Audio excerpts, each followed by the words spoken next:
Merci beaucoup pour la question. Merci, que Dieu vous bénisse et que le Seigneur bénisse toute personne qui va nous suivre en ce moment. Alors, comme vous le savez, nous sommes en train de célébrer les 30 ans de la JCC et dans une célébration, il y a plusieurs activités. Nous avons eu la première semaine, il y avait la conférence, donc une activité spirituelle, donc passer des moments de prière, des moments de prédication, de témoignages, et les jeunes sont venus de partout et le Seigneur s'est glorifié. Et cette semaine, il y a eu le tourisme, il y a eu des salons d'entrepreneurs, et nous sommes en train de chuter pour clôturer le dimanche, mais ce samedi, déjà demain, samedi le 30, nous aurons un concert de célébration. Il y a eu un mélange des artistes venant de plusieurs nationalités parce que notre ministère est un ministère international. Et le département de la jeunesse aussi est un département aussi qui est implanté dans tous nos sièges, dans tous les continents. Donc il était vraiment important que chaque délégation qui a payé son billet se retrouve par rapport au style de musique. Parce qu'on a des délégations qui sont venues de l'Afrique, du Canada, des États-Unis, un peu partout dans le monde. Alors on a vraiment voulu que tout le monde puisse glorifier le Seigneur à sa langue et dans le style diversifié pour que tout le monde se retrouve. C'est la raison pour laquelle nous avons Team Godfrey qui vient du Nigeria pour les anglophones. Nous avons le groupe Eden de la Côte d'Ivoire pour ceux qui viennent de l'Afrique de l'Ouest, la Côte d'Ivoire, le Bénin, le Togo.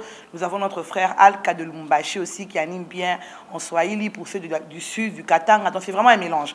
Et ceux de Kinshasa. Et nous voulons vraiment célébrer le Seigneur ensemble. Voilà un peu. Le concert, ce sera où? Le concert aura lieu à la Cité de Triomphe, 17e rue, numéro 20, qui est le site, le quartier général du ministère chrétien du combat spirituel. Il y a quoi comme condition pour l'accès au concert? Alors nous voulons signaler du Saint-Esprit et ensuite, après avoir été informés et transformés, le Seigneur maintenant a établi ces personnes. Vous savez, quand on est délivré, on a l'information par la parole de Dieu, il y a des choses qu'on ne connaissait pas avant.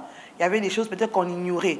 Mais à la lumière de la parole de Dieu, il y a le discernement qui arrive, on comprend certaines choses, ça nous permet à évoluer au fait et à mener une vie d'épanouissement d'abord spirituel. Ça nous amène à la délivrance. Vous savez, ceux qui vivent dans des malédictions, dans des difficultés spirituelles, dans des condamnations. Mais au travers de la parole de Dieu et des prières, le Seigneur les a visités. D'abord, il y a un travail de fond qui a été fait spirituellement. Il y a eu le changement de style de vie. Il y avait des jeunes qui étaient dans la drogue, qui étaient dans le chanvre. Certaines filles étaient possédées par des mauvais esprits qui leur dirigeaient à mal se comporter. Mais au travers de la prière, de la parole de Dieu, des enseignements, leur vie a été transformée. Il y a d'abord eu une transformation interne qui s'est résolue maintenant physiquement. Et le Seigneur a fait aujourd'hui, nous avons des jeunes qui sont délivrés, qui sont établis, qui sont remplis de connaissances et d'intelligence, qui sont en train d'impacter dans le monde entier, dans plusieurs départements de la société.